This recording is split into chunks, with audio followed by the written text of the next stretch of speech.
गुजरात के सूरत में 11 वर्ष की बच्ची के साथ दुष्कर्म करने वाले 2 आरोपियों को पुलिस द्वारा गिरफ्तार कर लिया गया है। सूरत के पलसाना के तांतीथिया गांव में 11 वर्ष की बच्ची का शव बरामद हुआ था।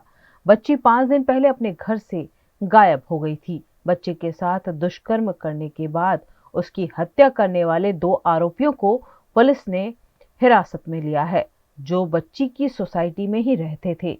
इस मामले कड़ोदरा पुलिस ने फौरन कार्यवाही करते हुए बच्ची के बलात्कारियों को गिरफ्तार कर कानूनी कार्यवाही की है।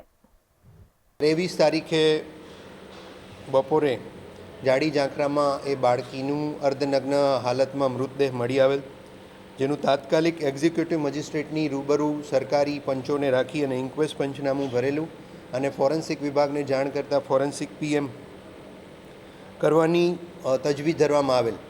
આ ફોરેન્સિક પીએમના પ્રાથમિક તારણ મુજબ બાળકી ઉપર રેપ કરી અને એનું મર્ડર કરેલાનું તારણ મળતા એ ગુનાની તાત્કાલિક તપાસ પ્રોબેશનર એએસપી પ્રતિભા જે પલસાણા પોલીસ સ્ટેશનના થાણા અમલદારની ફરજ બજાવે છે એમને સોંપવામાં આવેલ। આ ખૂબ જ પ્રકારનું જધન્ય અને ગંભીર અપરાધ હોવાથી જિલ્લાની 15થી વધુ ટીમોએ સમગ્ર વિસ્તારમાં CCTV, technical, non technical, human intelligence તમામ પ્રકારે પ્રયત્ન કરી અને 600થી વધુ ઘરોનું સર્ચ ઓપરેશન કર્યા પછી 2 શકમંદ ઈસમો ને લાવી પૂછપરછ કરતા અને એમણે આ પ્રકારનું જધન્ય કૃત્ય કરેલાનું કબૂલ કરેલ છે, જેમાં આરોપી એક દીપક શિવદર્શન કોરી, જેની 23 વર્ષ ઉંમર છે, અહીં મજૂરીનું કામ કરે છે અને હાલ તાતીથૈયામાં એ જ શિવદર્શન સોસાયટીમાં મરણ જનાર બાળકીની જ બિલ્ડિંગમાં 39 નંબરના રૂમમાં રહે છે, જેનું મૂળ વતન રુસ્તમપુરા રાયબરેલી ઉત્તર પ્રદેશ છે।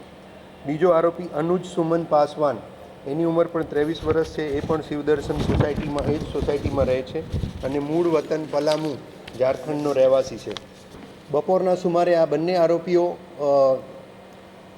એ જાડી ઝાંખરાવાળો જે વિસ્તાર છે ત્યાં છાયણામાં બેઠા હતા, ત્યારે આ મરણ જનાર બાળકી મીઠી આંબલી ખાવા માટે રમતા રમતા ત્યાં જાય છે અને બંને આરોપીઓ આ બાળકીને એકડી ભાડી જતા દુષ્કર્મ કરવાના ઈરાદે બાળકીનું મોઢું દબાવી અને એને લઈ જઈ અને 3-4 એને થપ્પડ પણ મારે છે, જેથી બાળકી ડરી જાય છે। પછી બંને આરોપીઓએ વારંવાર રેપ કરી અને પોતાની ઓળખ પ્રસ્થાપિત ના થાય કે પોતે પકડાઈ ના જાય એના માટે આ બાળકીનું ગળું દબાવી, મોઢું અને નાક દબાવી અને એનું ખૂન કરી નાખે છે। શક્ય બને તેટલા ઝડપથી આ કેસમાં ચાર્જશીટ કરી લેવામાં આવે, તમામ પ્રકારના પુરાવા ભેગા કરવામાં આવે।